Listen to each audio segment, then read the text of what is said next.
Hello, I'm Jessica, a 30-year-old woman, and I want to share a recent experience that has been particularly challenging for me.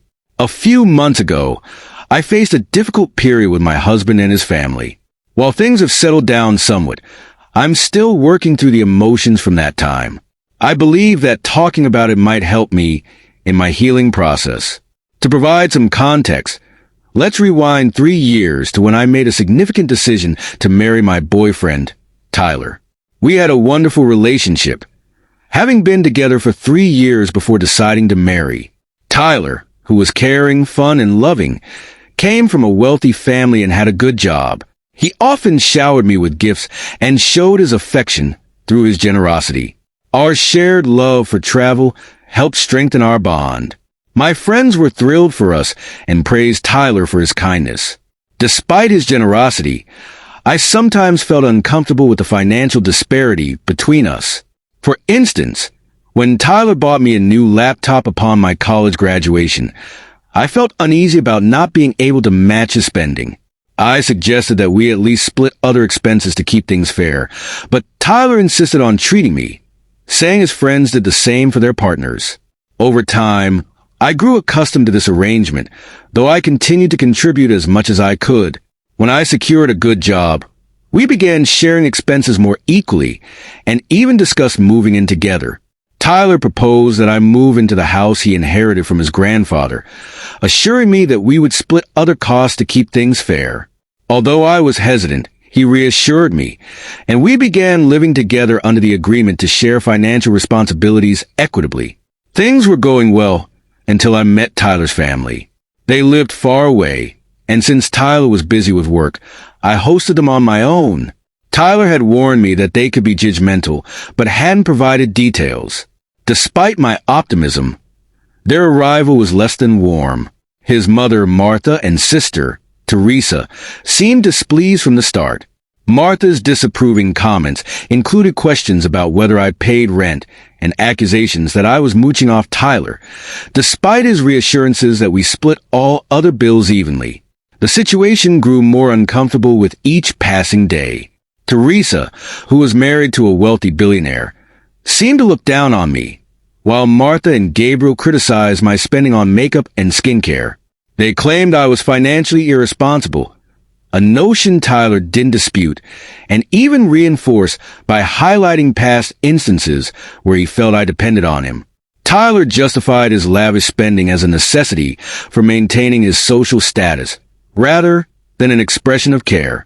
After Tyler's family left, I confronted him about their treatment of me, but he dismissed my concerns, saying I was overreacting. Despite my doubts, Tyler proposed 5 months later, and I accepted.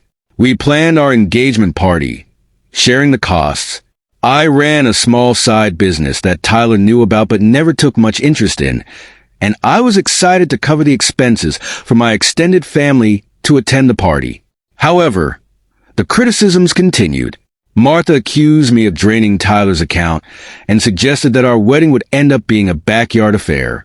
Despite my efforts to explain that the party was a mutual decision and I had covered my share, Martha and Teresa continued to criticize, accusing me of manipulating Tyler and being financially irresponsible. I overheard Teresa and her husband making unkind remarks about me during the party, which was disheartening. My mother, noticing my distress, suggested reconsidering the engagement due to the ongoing negative comments from Tyler's family. After the party, Tyler brushed off my concerns as jokes and reassured me that financial matters were not a concern. As we planned the wedding, the stress mounted. Tyler's parents continued their scrutiny, accusing me of bankrupting their son and labeling me a gold digger, despite my efforts to clarify that we were financing the wedding ourselves. On the wedding day, Martha and Gabriel's criticisms persisted, even regarding the cost of my dress and makeup, though these expenses were covered by my mother. I remained silent to avoid ruining our special day, despite their harsh words. A few months later, Tyler received a significant promotion and wanted to celebrate with a grand family dinner. I decided to cover all the expenses myself to make the occasion special for him. Tyler was appreciative, and I shared with him that my business was doing well, and I had accessed a trust fund from my paternal grandfather. I meticulously planned the event to ensure it was perfect. When his family arrived, they were visibly dissatisfied with the arrangements, even though other guests had given positive feedback. Despite the celebration's apparent success, his family disapproved of the extravagance. During the speeches, Martha stood up and began to voice her discontent loudly. "I want to thank everyone for coming to celebrate my son," she started. "He's hardworking and generous, and he truly deserves this promotion. Unfortunately, he made a poor choice in his partner. It's unfortunate that he ended up with someone who acts like a gold digger. I wish he had seen her true nature earlier. He wouldn't have to work so hard to support her expensive lifestyle." Martha continued, her tone laden with regret. "It's clear to everyone here that his wife has been extremely extravagant, from the engagement party to tonight's dinner. She has nearly depleted his finances." Feeling hurt, I took a deep breath, trying to maintain my composure. Martha added, "Thank goodness we had Jessica sign a prenuptial agreement before the wedding. At least some of his assets are protected." She seemed relieved, adding that it was good her son had married someone who at least appeared to be a trophy wife. Tyler echoed his mother's sentiments. "I can't even afford to spend money on myself anymore.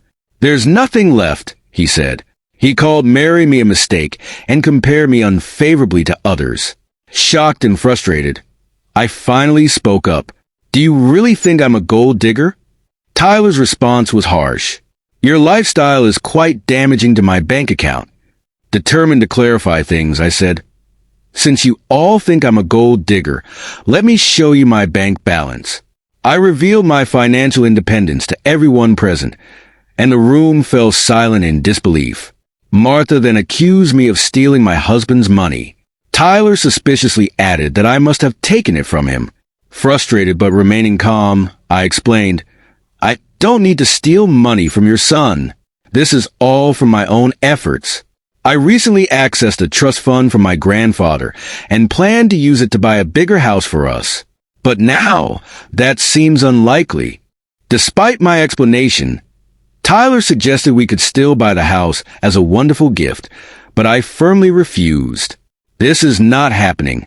Your family has insulted me for too long, and you've never stood up for me. Instead, you've let them spread lies about me." Tyler tried to downplay the situation, saying I was overreacting, but I stood my ground. "No, I am not overreacting.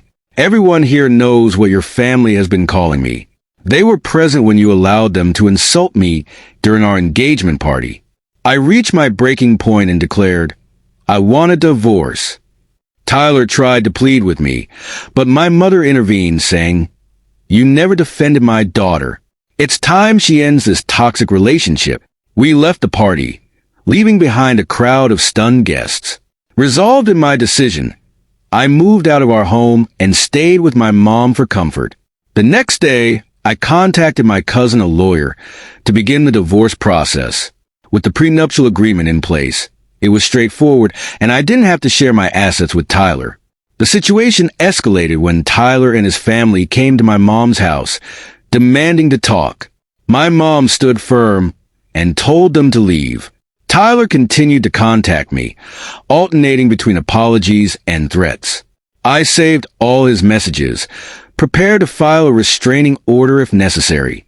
My mom's unwavering support gave me strength. Tyler even tried to confront me at work, but security escorted him out. I decided to resign from my job, as my growing business meant I no longer needed it. A week later, I served Tyler with the divorce papers at his workplace. He went to my old office only to find out I had resigned.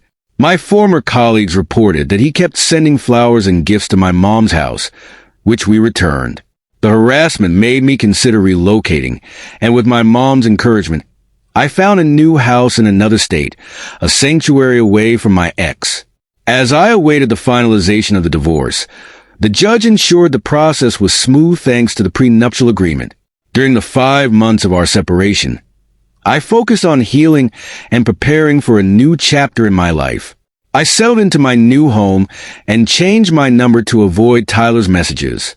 I heard that Tyler's life was falling apart. He blamed his parents for our breakup and faced setbacks at work. His colleagues distanced themselves, and his seniors were unhappy with the negative publicity his parents spread. In contrast, my life began to flourish. I concentrated on my business and enjoyed my newfound freedom. I started dating again cautiously, but remained hopeful about finding someone who truly valued me. Though Tyler caused me pain, overcoming these challenges made me stronger. I looked forward to a brighter future, confident in my resilience and clear about what I wanted in relationships and life.